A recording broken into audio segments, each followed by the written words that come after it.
윤 부동산 연착륙 주문에 급해진 관계부처 어떤 해법을 나올까? 예, 거래량 오늘은 회복세 탔지만 예전에 비해 적어. 이미 종합대책 발표된 나올 방안 제한적.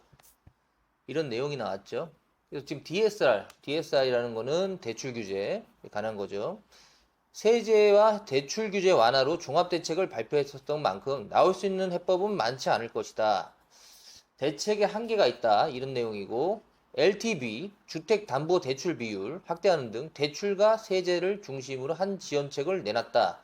효과가 없진 않았다. 실제로 서울 아파트 거래량은 지난 17일 기준 2,800건을 기록했고 신고 기한이 이달 말까지인 점을 고려하면 최종 거래량은 더 늘었다. 실제로는 지금 한동안 1,000건이었던 게 지금 2,000건대까지 올라섰다는 거. 1,000건에서 2,000건. 그럼 두 배네요, 두 배. 두 배가 거래량이 늘었다. 거래량이 늘었다. 이 정도면 지금 이제 이 두 배가 서울시하고 경기도인 수도권인지 아니면 전국인지를 봐야 되는데 지금 저희가 봤을 때는 서울입니다. 서울이 지금 1,000건에서 2,000건이 늘었다는 거거든요. 두 배. 이랬을 때는 어느 정도 영향이 있지 않을까 싶네요. 그 다음에 우대빵 연구소장 교수도 DSR의 경우 해외에선 일종 가이드라인이지만 우리나라에선 강제로 적용하는 것이 많다.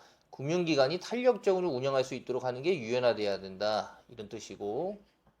그러나 다만 고금리라는 점이 복병이다. 이자 부담이 너무 커다 이거죠. 미분양 선제 관리 필요. 매수자 세제 혜택 줘야. 미분양 역시 관리가 필요하다고 전문가들은 설명한다. 다만 매입 등 직접적인 지원이 아닌 미분양 주택의 매수자들에게는 양도소득세 혜택을 주는 등 우회적인 방안이 제시되어야 한다. 이게 예전에 했던 그 양도세 한시적 양도세 면제, 그러니까 농어촌 특별세 20%만 부과하게끔 양도세 80%를 감면해 준다는 거죠. 이게 이제 미분양 아파트 마지막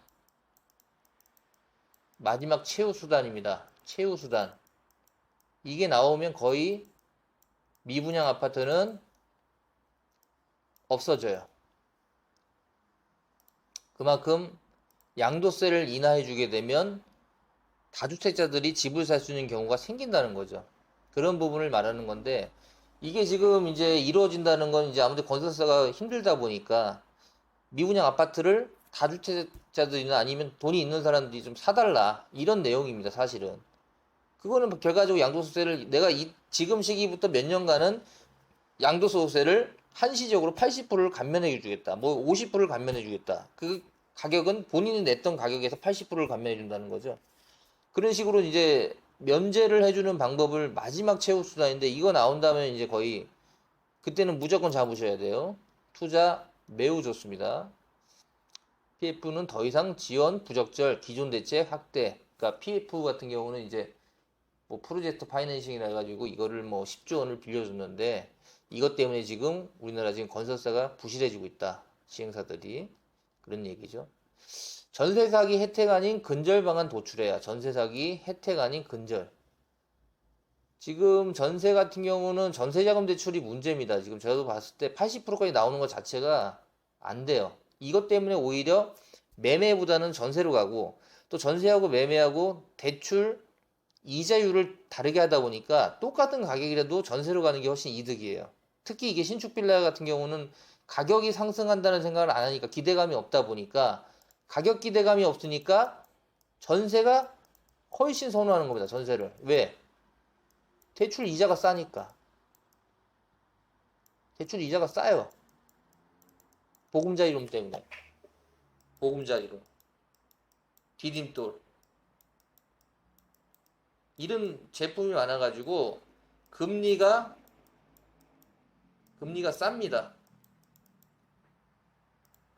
때문에 사람들이 전세를 선호하는 것이고, 이게 이제 오히려 역으로 전세입자들을 괴롭히는 수가 돼요. 그렇기 때문에 제가 봐도 전세와 매매를 금리를 이렇게 인하해 주거나 그러면 안 될 거라고 봅니다. 오히려 매매로 전세를 갈 수 있는 사람들은 매매로 유도하고 아니면 반전세나 월세로 가는 게 이제는 맞아요. 그리고 원희룡 국토부 장관도 말씀하신 게 우리나라 이제 전세 제도는 없어져야 된다.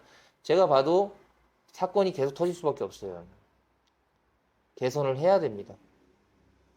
그래서 이런 부분을 오늘 얘기를 했는데 결국 윤통령 입장에서도 이런 부분에서 아마 제가 아까 말씀드린 대출 규제 완화, 그 다음에 미분양에 대해서 양도세 특별 공제, 그 다음에 전세 같은 경우는 이제 80%에서 뭐 60%, 50% 줄이고 대출 이자도 현실화해야 되지 않을까. 저는 그렇게 싶어요. 이게 오히려 이자를 깎아주는 게 세입자한테 이득이 되는 게 아니라 임대인이 큰 이득을 볼 수 있는 기회가 된다는 거. 그런 부분은 좀 체크를 하셔야 될 것 같습니다. 오늘 여기까지 하겠습니다. 자, 이게 이렇게 했을 때